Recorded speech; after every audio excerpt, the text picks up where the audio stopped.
Hello students, welcome back to Magnet Brains. I am Lisha Thakur, your English educator and आज की video में हम question and answers देखने वाले हैं इस चैप्टर के जो हम पढ़ रहे थे कीपिंग इट फ्रॉम हैरल्ड, मतलब हैरल्ड से जो बात छुपा के रखी गई थी वो हमने इसका पूरा एक्सप्लेनेशन देखा है 4 पार्ट्स के अंदर, तो आप वो सारी वीडियोस देख सकते हैं। लास्ट वीडियो में हमने इस चैप्टर को पूरी तरीके से समराइज भी कर लिया था एंड आई होप आपको अच्छी तरीके से समझ में आ गया हो एंड आप रेडी हैं क्वेश्चन एंड आंसर्स स्टार्ट करने के लिए। तो हम स्टार्ट करते हैं with the first question. The sequence of events has been jumbled up, rearrange them and complete the given flow chart. तो ये पूरा का पूरा जो सीक्वेंस है ऑफ इवेंट्स, इनको ऊपर नीचे लिखा गया है। स्टोरी में पहले क्या हुआ था, बाद में क्या हुआ था, हमको बताना है। Major Percy and Bill came to the house. Harold comes to know that his father is a boxer. Bill tells his wife that he is doing it for Harold. Jerry Fisher tries to convince Bill to reconsider. Mrs. Bramble is amazed to think that she has brought such a prodigy as Harold in this world. Harold wants to know what will happen to the money he had bet against Murphy losing, on Murphy losing. Mrs. Bramble is informed that Bill had decided not to fight. Mrs. Bramble resumes work of darning in the sock and Harold is alone with his mother in their home. तो अभी सारा का कुछ जो है वो story के according नहीं है, ये सब कुछ जम्बल्ड अप है। तो हमारा करेक्ट आंसर क्या होगा, क्या पहले हुआ था क्या बाद में हुआ था। तो सबसे पहले आएगा Harold is alone with his mother in their home। सबसे पहले सीन में हमको पता चलता है Harold और उसकी मम्मी घर के अंदर बैठे होते हैं। Then what happens? Mrs. Bramble is amazed to think that she has brought such a prodigy as Harold in this world। इतना इंटेलिजेंट बच्चा उन्होंने इस दुनिया में लेके आया है, तो वो बहुत इस बारे में खुश थी, प्राउड थी। तो ये होती है नेक्स्ट चीज। Then what happens? Mrs. Bramble resumes work of darning the sock। फिर Mrs. Bramble अपना सॉक पे जो काम कर रही थी वो करती रहती हैं। Major Percy and Bill come to the house। जब वो ये कर रही होती है सॉक पे काम, तो एकदम से क्या होता है, Major Percy and Bill house के अंदर आ जाते हैं। Mrs. Bramble is informed that Bill had decided not to fight। तो Mrs. Bramble को क्या पता चलता है कि बिल ने मना कर दिया है फाइट करने से। वो लोग आके घर में उनको ये बताते हैं।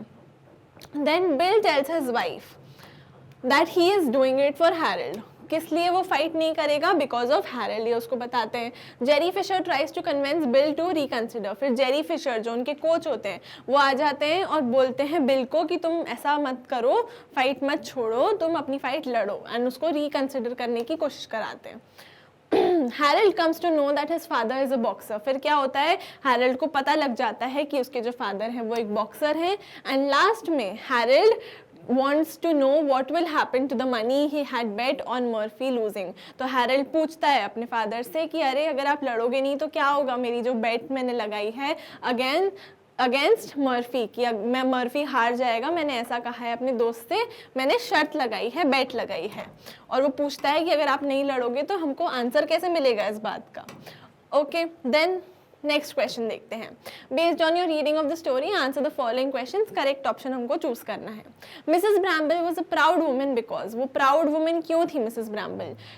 She was the wife of a famous boxer. वो एक बहुत अच्छे बॉक्सर, फेमस बॉक्सर की वाइफ थी, इसलिए she had motivated her husband. उन्होंने अपने हस्बैंड को प्रोत्साहन दिया था। She was a good house wife. एक अच्छी घर की, मतलब वो घर हाउसवाइफ थी, ठीक है, घर के काम वाम अच्छे से करती थी वो बहुत। या फिर she was the mother of a child prodigy. एक ऐसा बच्चा जो पढ़ाई लिखाई में बहुत एक्स्ट्राऑर्डिनरी है, प्रोडिजी है, वो उसकी मम्मी थी और वो इसलिए प्राउड थी। The very naming of Harold had caused a sacrifice on his part. The writer's tone here is। तो हैरल्ड का जब नाम ही रख रहे थे तभी बिल ने सैक्रिफाइस किया था। तो इसमें हमको कौन सी टोन दिख रही है, ये एडमिरेशन की टोन है कि वो बोल रहे हैं कि कितना अच्छा इंसान है बिल कि उसने अपने पसंद का नाम नहीं रखा, उसने अपनी वाइफ को जो नाम रखना था वो रखने दिया अपने बच्चे का, एंड इसलिए एडमायरिंग सी टोन है, असर्टिव, सटायरिकल या जेंटल नहीं है। Harold had defied the laws of heredity by. Heredity के जो लॉज होते हैं ना कि जो स्ट्रॉन्ग इंसान है उसके बच्चा स्ट्रॉन्ग होगा फिजिकली, कोई अगर इंटेलेक्चुअल बहुत है तो उसका बच्चा वैसा होगा। तो हैरल्ड ने वो लॉज को डिफाई कर दिया था। बाय किस तरीके से? By becoming a sports person, by being good at academics, by being well built and muscular, या फिर बाय रिस्पेक्टिंग हिज पेरेंट्स। तो उसने एकेडमिक्स में बहुत अच्छा किया था जबकि उसकी फैमिली में कोई एकेडमिक्स में, पढ़ाई लिखाई में उतना अच्छा नहीं था। तो ही डिफाइड the laws of heredity। Harold felt that he was deprived of the respect that his classmates would give him as. Harold को ऐसा फील हुआ कि मेरे को जो रिस्पेक्ट मिलनी चाहिए थी ना वो मुझे नहीं मिल रही है, और मेरे क्लासमेट्स को क्योंकि ये बात नहीं पता है, क्या बात, that they did not know that his father was the famous boxer young Porky. उसके जो क्लासमेट्स हैं उनको नहीं पता था कि उसके जो पापा हैं वो यंग पॉर्की हैं। This is the correct answer. या फिर his hero Jimmy Murphy had not won the wrestling match, he had not got Phil Scott's autograph, Sid Sampson had lost the Lonsdale belt. तो अब ये बाकी सब boxers के बारे में बात की गई है, बट मेन बात तो यही थी ना कि उसके जो खुद के फादर हैं वो यंग पॉर्की हैं, और अगर ये बात उसके स्कूल में दोस्तों को पता होती तो वो उसको नहीं चढ़ाते कभी भी और उसकी रिस्पेक्ट करते। It's hard he said at length in a choked voice, एकदम ऐसे खराश की आवाज़ में से, चोक्ड वॉइस, एकदम रुकी हुई आवाज़ में क्या कहते हैं, इट्स हार्ड। तो what's hard according to mister Fisher, कौन सी बात बहुत मुश्किल है according to mister Fisher, to accept the truth, to fight with American Murphy, to control his anger, या फिर टू गिव अप बॉक्सिंग। तो answer is to control his anger, क्योंकि उनको उस टाइम पे बहुत गुस्सा आ रहा होता है पर्सी पर और बिल पर, कि पर्सी ने बिल को कन्विंस कर दिया कि लड़ाई नहीं करो, और बिल मान भी गया उसकी बात की लड़ाई नहीं कर रहा, वो एक हफ्ते पहले लड़ाई से भाग रहा है, तो वो अपना गुस्सा नहीं रोक पा रहे थे। तो दैट इज, तो हाँ, हमको बिल्कुल पता है, हमने पूरे चैप्टर में देखा है बार बार कि Harold's parents believe that he was an exceptionally intelligent and refined boy who might feel embarrassed or ashamed if he found out that his father was a professional boxer. They thought that boxing, being a physically aggressive sport, did not align with Harold's intellectual and sophisticated nature. उतना उनका बच्चा जो है prodigy सा है, sophisticated सा है, intellectual, gentleman सा है, उसके साथ ये बात फिट ही नहीं बैठती है कि उसके जो फादर हैं बिल वो एक बॉक्सर है, तो इसलिए उससे वो बात छुपाई गई है। उनको लगता है कि वो बहुत शर्म उसको आएगी और बहुत वो एम्बैरेस्ड फील करेगा अगर उसको पता चल गई ये बात कि उसके जो फादर है वो एक बॉक्सर है। Describe Mr Bramble as he had been described in the story. तो उनको स्टोरी में किस तरीके से डिस्क्राइब करा गया है, एक बहुत अच्छा इंसान, भले उनका प्रोफेशन रैथ वाला है और एंगर वाला है, बट वो रियल लाइफ में बहुत काम कंपोज्ड अच्छे इंसान है। Mr Bramble was kind, humble and devoted father, although he was a successful professional boxer known as Young Porky. He was a mild-mannered man who preferred to avoid conflict outside the ring. He adored his son Harold and was willing to sacrifice his boxing career to protect Harold's supposed dignity. He was obedient to his wife and easily influenced by others. वो दूसरों से बहुत जल्दी influence हो जाते थे। उनकी life में उनके लिए उनका जो बेटा है हैरल्ड और उनकी जो वाइफ है वो बहुत ज़्यादा इंपॉर्टेंट रोल प्ले करते थे, और वो उनके लिए कुछ भी करने को तैयार थे। रियल लाइफ में वो बहुत पोलाइट और अच्छे इंसान थे, एंड आउटसाइड द रिंग मतलब बॉक्सिंग रिंग के बाहर वो लड़ाई झगड़ा नहीं करते थे। Who was Jerry Fisher? What did he say and try to convince Bill to change his mind? Jerry Fisher ने क्या बोला ताकि बिल अपना जो माइंड है वो बदल दे। Jerry Fisher was Mr Bramble's boxing trainer थे उनके। He was deeply invested in Bill's career and was counting on to fight against American Murphy के साथ लड़ाई होने वाली थी, एंड जेरी फिशर चाहते थे कि बिल वो लड़ाई लड़े। To convince Bill to change his mind about retiring, Fisher argued that fight was important for his reputation and that it would earn him a substantial amount of money. However, when Bill remained firm in his decision, Fisher in frustration revealed the truth about Bill's profession to Harold. तो पहले तो Fisher उनको convince करने की कोशिश कर रहे थे कि सोचो कितने सारे तुमको पैसे मिलेंगे, तुम जीत जाओगे तो तुम्हारी रेपुटेशन कितनी बढ़ेगी, कितने सारे लोग तुमको देखेंगे नेशनल टेलीविजन पे और सब अच्छा होगा। मेरी रेपुटेशन के बारे में भी तो सोचो, मैं तुम्हारा ट्रेनर हूँ, मेरी भी रेपुटेशन चली जाएगी अगर तुम ऐसे रिटायर हो जाओगे एक हफ्ते पहले फाइट के। तो वो सब ट्राई करते हैं। लास्ट में जब वो नहीं मानता है बिल, तो वो क्या करता है, उनके बेटे हैरल्ड को जाके पूरा सच बता देते हैं कि तुम्हारे फादर प्रोफेशनल बॉक्सर हैं एंड ये बात तुमसे छुपा के रखी हुई थी ताकि वो अपना माइंड बदल ले और बॉक्सिंग कर ले। Why was Harold upset that his father had not told him about his true identity? Give 2 reasons. हमको 2 reasons बताने हैं कि हैरल्ड से जो ये बात छुपा के रखी थी उसको अच्छा नहीं लगा। He was upset about it कि मुझसे ये बात क्यों छुपा के रखी। 2 reasons थे। He felt cheated that his parents had hidden such an exciting and impressive truth from him, making him feel left out. मतलब वो था कि भाई एक ही फैमिली में रह रहे हैं हम, मुझसे इतनी बड़ी बात कि फादर का प्रोफेशन क्या है, वो इतने बड़े बॉक्सर हैं, ये बात मुझसे छुपा के रखी है, तो बहुत गलत बात है, मुझे बहुत बुरा लगा. और he believed that knowing his father was a famous boxer would have boosted his popularity amongst his friends and given him a stronger status at school. मतलब उसको ये भी लगता था कि अगर ये लोग बता देते मुझे कि मेरे खुद के फादर जो हैं वो इतने बड़े रेसलर हैं, इतने बड़े बॉक्सर हैं और उनका नाम यंग पॉर्की है जो इतने ज़्यादा फेमस हैं, तो मेरी सोचा है स्कूल में कितनी इज्जत बढ़ जाती, सब बच्चे मेरे को लुकअप करते और मेरी रिस्पेक्ट करते और मेरे को जो गॉगल्स यानी चश्मिश बोल के चढ़ाते हैं वो भी वो नहीं करते. तो इसलिए वो बहुत उदास था. Do you agree with the decision of Harold's parents of hiding the fact that his father was a boxer? Why या फिर why not? क्या आप agree करते हो of the fact कि उसके हैरल्ड के पेरेंट्स ने हैरल्ड से ये वाली पूरी बात छुपाई? अगर हाँ तो आप हाँ में आंसर लिख सकते हो, नहीं तो आप नहीं में आंसर लिख सकते हो. या आपका पॉइंट ऑफ व्यू है तो आप अपने हिसाब से बिल्कुल इसका आंसर लिखिएगा. हमारे हिसाब से, मेरे हिसाब से the answer is no. The decision was unnecessary. इतने डेडिकेशन के साथ उन लोगों ने झूठ बोला, डिसीजन लिया कि इतना बड़ा हम झूठ बोलेंगे, उससे हैरल्ड से ये बात छुपाई, इतनी मेहनत करी, that was not worth it, unnecessary था. Harold was a rational and intelligent boy who admired boxing and was even aware of Young Porky's achievements. Had they told him the truth earlier he would have felt proud instead of embarrassed. उसको कोई शर्म वरम नहीं आती, वो बहुत proud feel करता. The parents underestimated their son's ability to appreciate his father's success. तो कोई छुपाने की बात ही नहीं थी, उसको ऑलरेडी यंग पॉर्की और बॉक्सिंग बहुत पसंद थी, तो उसको उल्टा बता देते वो वाली बात, तो वो बहुत प्राउड फील करता.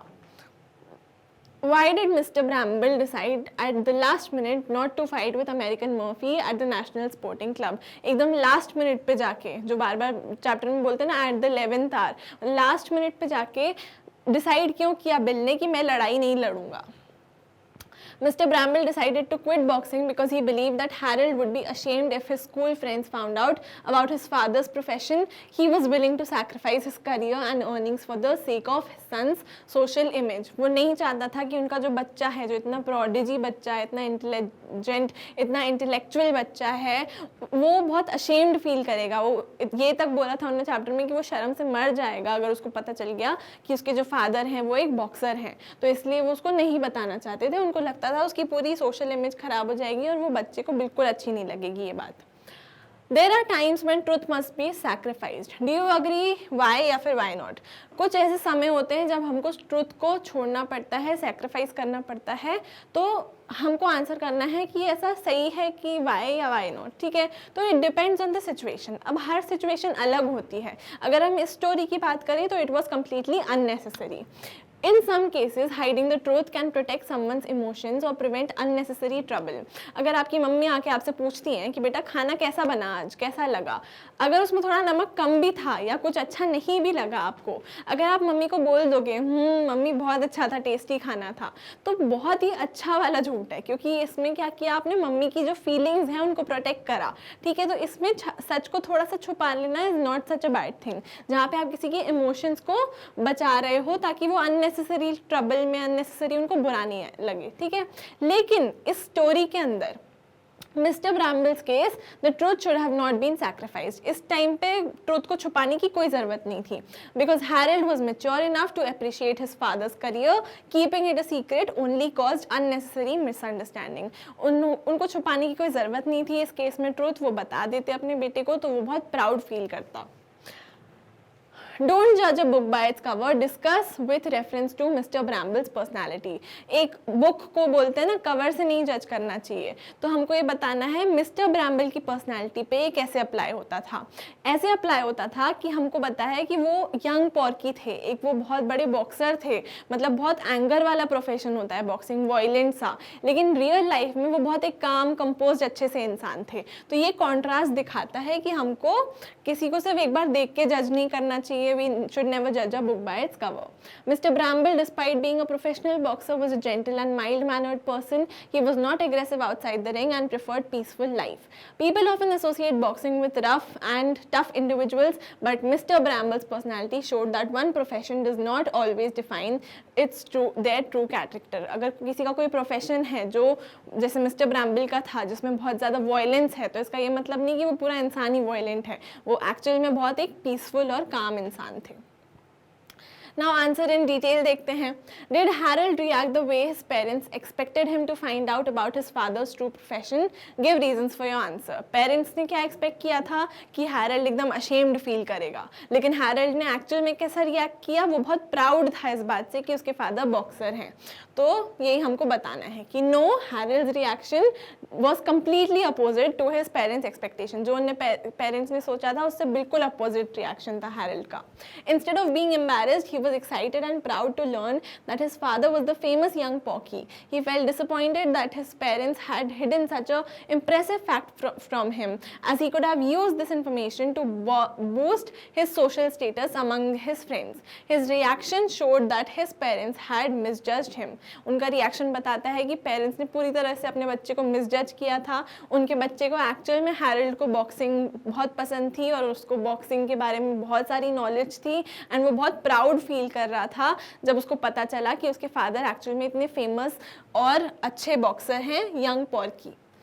Assuming you are Harold, write a letter to your father expressing how you have always admired young Porky, little realizing that it was his pa. तो आपको एक लेटर लिखना है as मान लो कि आप Harold हो, ठीक है. अब ये लेटर लिखना है, आपकी ड्यूटी है, ठीक है. कमेंट सेक्शन में भी आप लिख सकते हो. I'll see to that कि अगर आपने लिखा है तो मैं आपको रिप्लाई करूँ, ठीक है. आप लिखिए और उसमें आपस में देखिए कि कैसे लेटर्स लिख रहे हैं लोग, ठीक है. इसमें बेसिकली हमको Harold के माइंड में जाके देखना है, उसके इमोशन समझ के लिखना है. तो हम क्या बोलेंगे पापा को अगर हमको पता चलेगा कि वो एक यंग पॉर्की के नाम से एक फेमस बॉक्सर थे और हमको ये बात पता ही नहीं थी. तो लिख सकते हैं इस टाइप का, आप अपने शब्दों में बिल्कुल लिखिएगा. Dear pa, I can not believe that I have been admiring young Porky all this time without realizing that it was actually you. It is both shocking and exciting to know that my own father is such a famous boxer. I always thought you were just a commercial traveler, but now I see that you are much more than that. मैं बहुत खुश हूँ, मैं बहुत proud हूँ कि आप इतने बड़े बॉक्सर हो. I wish you had told me earlier. मैं चाहता था कि काश आप मुझे ये बात पहले ही बता देते, मुझसे नहीं छुपाते. Do you know how much this would have impressed my friends? They would have been in awe of me. Of me मतलब एकदम मेरे से इम्प्रेस हो जाते वो लोग. I have always been fascinated by boxing and knowing that my own father is a champion makes me feel incredibly proud. मैं बहुत प्राउड हूँ कि मेरे फादर इतने बड़े चैम्पियन हैं.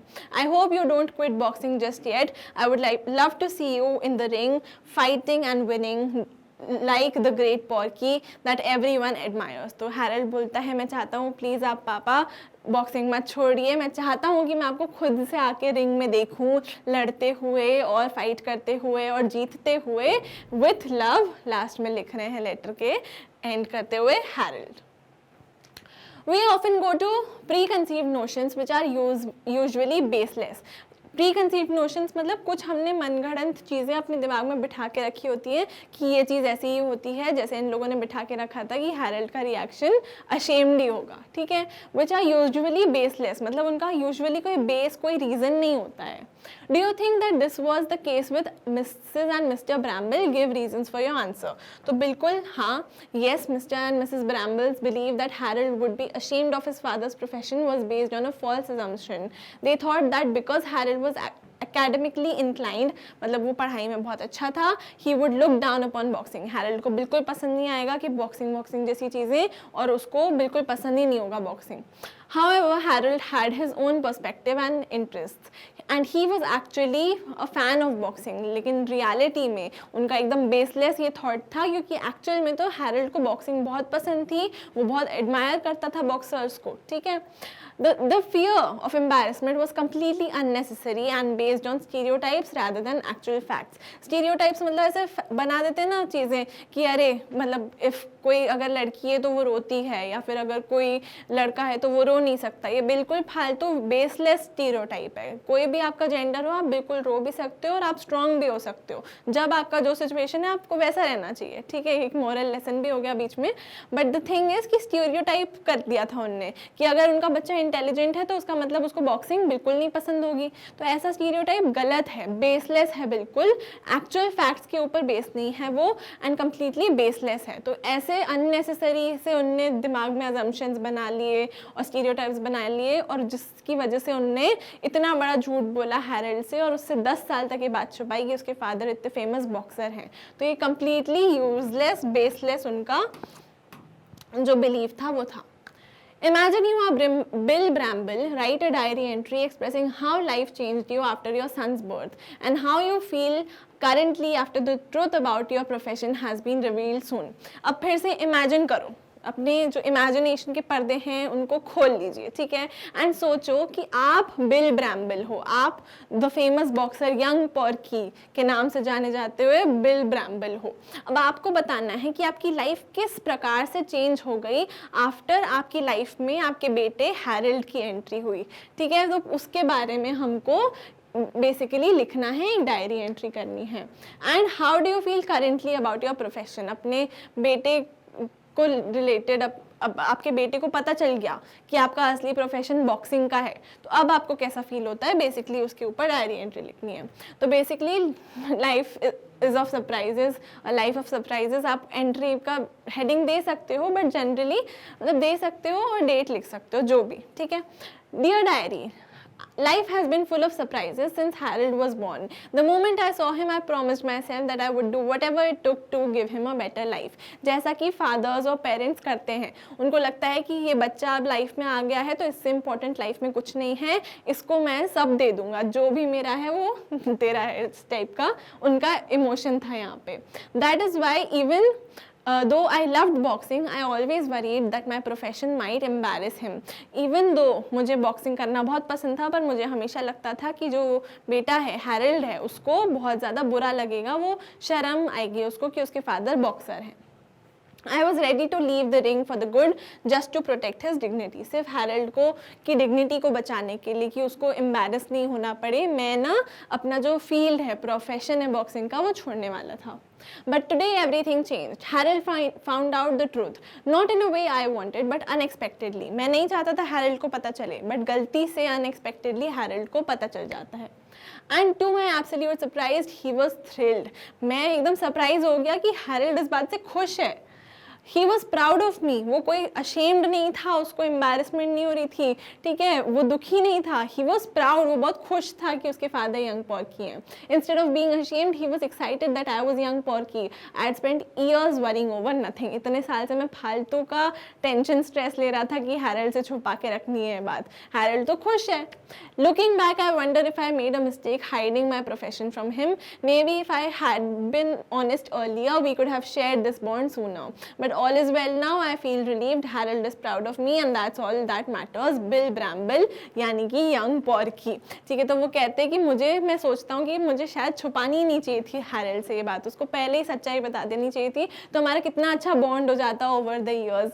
पर कोई बात नहीं, अब सब सच बाहर आ चुका है. हैरल्ड खुश है, मैं खुश हूँ, and everything is well now.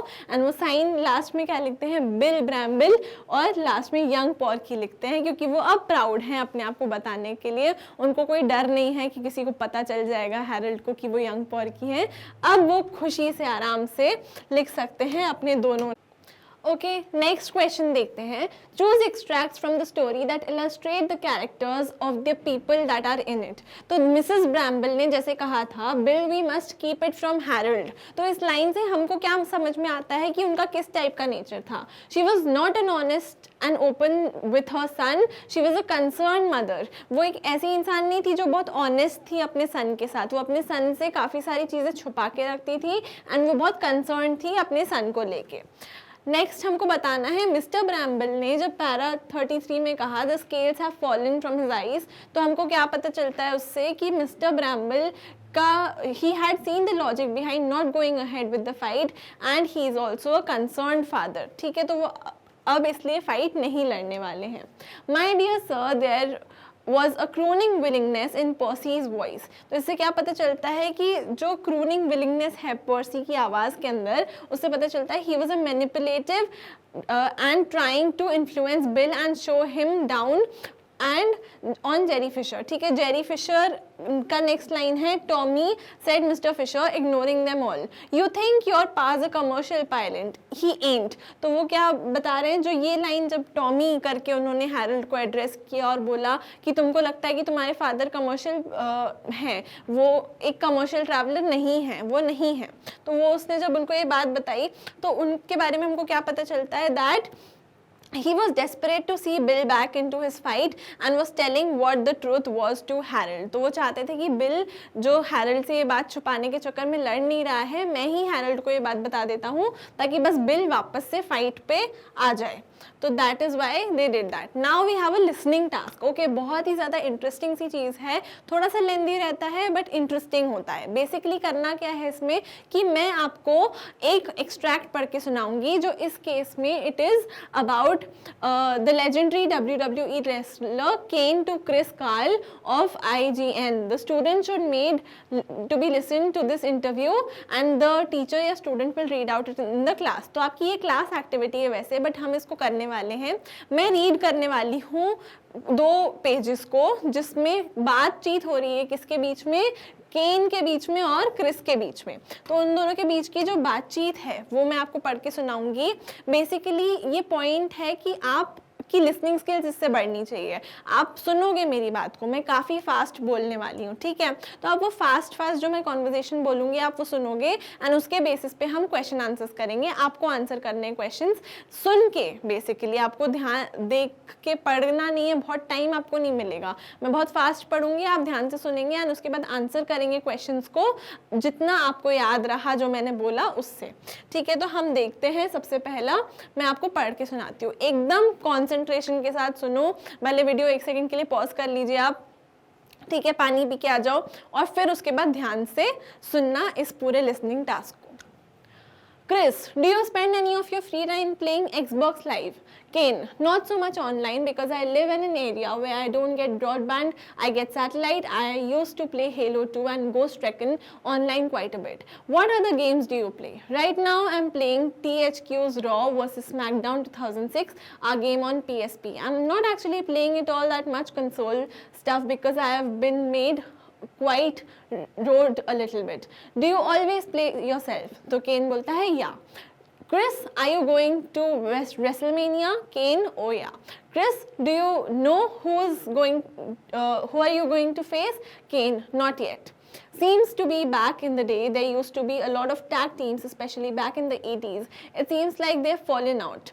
Why do you think that is? Kane, I don't know, you're right, I think. I watched a videotape of, I'm not sure which year it was, I think it was SummerSlam 1986 or 87. It was The Rock and Shawn Michaels and Marty Jannetty and stuff, quick bearers. It was just different because it was a tag team, that match you do not see that much anymore. I don't know what the reason for that is, I just don't know. I think you're right to some extent. When were you in college? You were always aspiring to be a wrestler? Yeah, I remember when I was a kid, I was a wrestling fan. And then actually my local stations didn't broadcast for a while, and then we got back into college, and that's when Hulk Hogan was the height of his career. So I became a wrestling fan again. I was very active in college. I wanted to play athletics, and then I looked wrestling as being a viable option to do that. Was Hogan the person who inspired you, or were there others? Oh no, Hulk Hogan, Randy Savage, Ricky Slimbelt, Ric Flair, and 4 Horsemen, all those guys actually. When I was first getting into wrestling, The Undertaker was my favorite. Remember when he was building caskets for people and things like that, that was just classic, just awesome.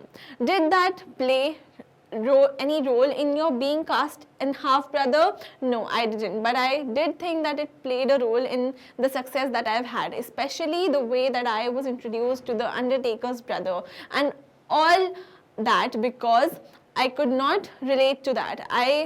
It was pretty natural for me. How has the WWE changed your past 10 years? In some ways we've gone through an evolution. Actually the biggest change I see, okay, continue हो रही है conversation, एकदम concentration के साथ सुननी है. From the very first started, the company is our television products. We've become more and more television driven. Our television products have become stronger. When I first started the company, the format was to show a lot of different that is now. A lot that was because of competition, formerly WCW. You know, we were able to overcome that. I think our television products stronger. We've gone to show some of the best years of the business that I've seen. It will continue. I think the striking thing for me is that the television product has gone through such an evolution. Are you happy with the way your character is shaping up? Yeah, I've always been happy. In fact, it's been tremendous, more than the career, more than I can ever hope for. Were you scarier with the mask? I get that question all the time. Actually, I prefer it without the mask because as a performer, I'm unlimited in what I do. Whereas with the mask, I relied a lot on my body language. But by the same token, the mask was certain about it. There was a mystery about that stuff, and I would like it without the mask. But like you said, a lot of people like the mask, so it just depends. Of course, there are days where I like the mask better too. Bret Hart is being introduced into the Hall of Fame. What's your favorite Bret Hart memory? Oh wow, I guess it would be a culmination of Beatrick, Fair and World Championship, because that's the high point of someone's career. I'm glad to see Bret going to the Hall of Fame. I'm glad to see that happening. With everything that you've done to accomplish in the world of wrestling, what more do you think that you've left to accomplish? I don't think that I have anything left to accomplish, but the important thing for me is that I still have fun and the people are entertained. It's really gratifying for me that now the fans have come up to me because I've stood the test of time and they have respect for me. I may not be hottest wrestler of all time, but I always knew that people are going to be with me and they've sort of grown up with me.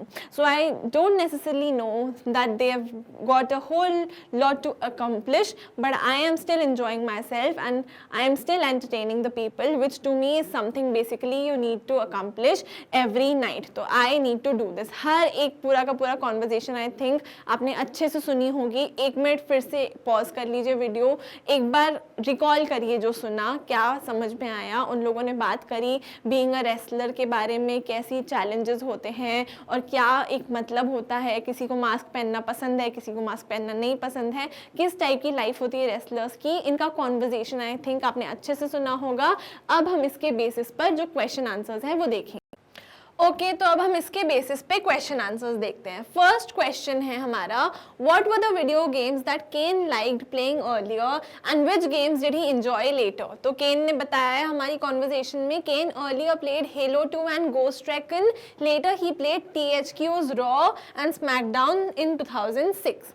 Next is, who was Kane's favorite wrestler when he was first getting into wrestling, and who were some of the other wrestlers who influenced him in taking up wrestling. तो किन लोगों ने उसको effect किया था, कौन से wrestlers थे जिनसे वो इंस्पायर्ड था. तो उसने बताया The Undertaker was his favorite wrestler when he was getting first into wrestling. Others were Hulk Hogan, Randy Savage, Ricky Steamboat, Ric Flair, Four Horsemen. ये सब जो wrestlers थे उन्होंने उनको इंस्पायर किया था. According to Kane, and had the WWE changed in the past 10 years? क्या WWE बदल चुका है in the past 10 years? तो it has become more television driven. हाँ वो बदल गया है and it has become more television driven. Does Kane prefer performing the mask or without the mask? उसको mask के साथ perform करना पसंद है या without the mask? तो उसको without the mask perform करना पसंद है, but also mask का अपना एक aura है और वो बात समझता है. वो बोलता है सबका अपना अपना preference है, पर मुझे तो बिना mask के पसंद है perform करना. Why does Kane wrestle these days, and even though he has accomplished almost everything, अभी भी वो क्यों wrestle कर रहा है? क्योंकि उसको अभी भी enjoyment मिलता है उससे. He is still enjoying himself and entertaining people. Kane is still wrestling. आपका क्या impression था? What was your impression of Kane as a person after you've heard this interview? So I feel that Kane is an honest, dedicated person who enjoys what he does and shows his it in his accomplishments. तो केन को बहुत अच्छा लगता है जो काम वो करता है. तो ये हमारा लिसनिंग टास्क था. आई होप अच्छे तरीके से आपको समझ में आ गया हो. आई थिंक अच्छी तरीके से आपने सुना होगा और क्वेश्चंस काफ़ी ईजी थे, उनको अच्छे से आंसर किया होगा. ओके, नाउ राइटिंग टास्क पे आते हैं. Many people are of the opinion violent physical sports such as boxing, kickboxing, wrestling, to name a few, should be banned, while others think otherwise. Express your opinion on the topic by either writing in the favor or of banning of the sports or against banning them, while you should also include your rebuttal to your questions. Try not to go beyond 200 words. तो approximately 200 words से कम के अंदर आपको लिखना है about कि आपका क्या ओपिनियन है कि ऐसे वॉयलेंट स्पोर्ट्स जैसे बॉक्सिंग, किक बॉक्सिंग, इन सबको बैन कर देना चाहिए या फिर नहीं बैन करना चाहिए. अब इसमें देखो कोई भी गलत आंसर नहीं है, जो आपके ओपिनियन है आप वो लिखेंगे. एंड मैं चाहती हूँ आप वीडियो को पॉज करें एंड अभी अपने ओपिनियंस लिखें. ठीक है, भले आपको अगर पसंद है इस टाइप के स्पोर्ट्स तो आप लिख सकते हैं कि नहीं बैन होने चाहिए, आपको नहीं पसंद है आप लिख सकते हैं कि बैन होने चाहिए. जो भी आपके थॉट्स ओपिनियंस हैं आपको वो सच सच लिखने हैं. Now I will show you कि मेरे क्या ओपिनियंस हैं, बट दैट डजंट मीन कि वो आपके ओपिनियंस होने चाहिए. आपको अपने ओरिजिनल ओपिनियंस बनाने हैं. एजुकेशन का ये मतलब नहीं है कि बस हम सीख लें, रट लें, लिखाएं एग्जाम में. हमको अपना दिमाग ओपन करना है. तो तभी मैं आपको बार बार कह रही हूँ, प्लीज़ अपने ओपिनियन ज़रूर एक कॉपी पेन में लिखिएगा वीडियो को यहाँ पे पॉज करके. ओके, आई होप आपने अभी तक कर लिया हो तो मैं अपना ओपिनियन आपको बताऊं. ठीक है, तो अकॉर्डिंग टू मी मैं अगेंस्ट हूँ बैनिंग दी स्पोर्ट्स, क्योंकि मुझे ऐसा लगता है कि स्पोर्ट्स ही हैं. क्योंकि स्पोर्ट्स हैं, एक कॉम्पिटिटिव स्पिरिट आती है, मतलब कॉम्पिटिशन है, स्पोर्ट्स है, एक्चुअल मारधाड़ नहीं है, उससे बहुत डिफरेंट होते हैं स्पोर्ट्स. तो I am against banning the sports. अब उसके रीजंस देने हैं आपको भी. अगर आप फेवर में हैं तो आप उसके रीजंस दिए, अगेंस्ट में हैं तो आप उसके रीजंस दीजिए. Combat sports like boxing, kickboxing and wrestling should not be banned as they are not merely about violence but about skill, discipline and sportsmanship. These sports require rigorous training, physical endurance and mental strength, making them a test of body and mind. Athletes who participate in these sports dedicate years to mastering techniques and strategies. बहुत मेहनत करते हैं sports persons अपने sport में master करने के लिए, अपने बॉडी से, अपने माइंड से बहुत एफर्ट्स और हार्डवर्क लगाते हैं वो, तब जाके कोई स्पोर्ट में अच्छे हो पाते हैं. Some argue that these sports promote aggression, but in reality they instill self-discipline. एक self-discipline, एक focus mindset आता है ऐसे sports अगर कोई इंसान खेल रहा है तो. रिस्पेक्ट फॉर ओपोनेंट्स, स्पोर्ट्समैनशिप, खुद की बॉडी और हेल्थ और मेंटल हेल्थ और फिजिकल हेल्थ सबको मेंटेन करना, एवरीथिंग ये सिखाते हैं sports. If violence were the issue should be also ban football, rugby and other high contact sport where injuries frequently occur. Instead of banning them, we should reinforce stricter safety regulations such as improved protective gear for medical supervision. तो ये विचार है मेरा कि हमको कोई भी sport इनको बैन नहीं करना चाहिए, क्योंकि आफ्टरऑल स्पोर्ट्स हैं, अच्छी स्पोर्ट्समैनशिप बताते हैं. एंड हम भले इसमें थोड़े रूल्स लगा सकते हैं ताकि ज़्यादा किसी को हर्ट नहीं हो, लेकिन फुटबॉल में भी लोगों को चोट लगती है, क्रिकेट में भी लोगों को चोट लगती है. हम बैन थोड़ी ना करेंगे इन स्पोर्ट्स को. वैसे ही बाकी जो रेसलिंग, किक बॉक्सिंग है, उनमें भी हम रूल्स को ज़रूर अच्छे से इम्प्लीमेंट करें, पर बैन हमको आई थिंक नहीं करना चाहिए. आपके ओपिनियंस आप लिखेंगे. Furthermore, combat sports provide a positive outlet for young people, helping them to stay fit, build confidence and develop resilience. Many boxing champions like Muhammad Ali used to have their own platform, inspire and bring positive change. Rather than banning these sports, making them safer and more regulated is the right approach. With proper guidelines, they can continue to be a source of entertainment, discipline and career opportunities for many athletes.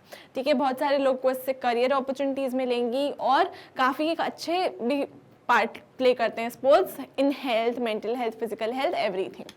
Okay, next देखते हैं. Question है, A large part of society is composed of conversation between the characters. Can you convert it into, हमारा जो story अभी हमने पढ़ी ना, Keeping It From Harold, a large part of that is about conversation between people. तो हमसे पूछ रहे हैं, can you convert it into a play in groups, present your version of the play before the class, before that decide on the members of the cast, minimum props required and also the costumes. तो basically बोल रहे हैं, एक छोटा सा आपको task दिया है कि अपनी क्लास में आपको ये चीज़ कर सकते हैं आप कि आप रोल्स बांट दें कि ये बिल का रोल प्ले करेगा, ये उसकी वाइफ का, ये फिशर का, ये हैरल्ड का, ठीक है, ये ब्रैम्बल का, इस टाइप से आप बांट सकते हैं रोल्स।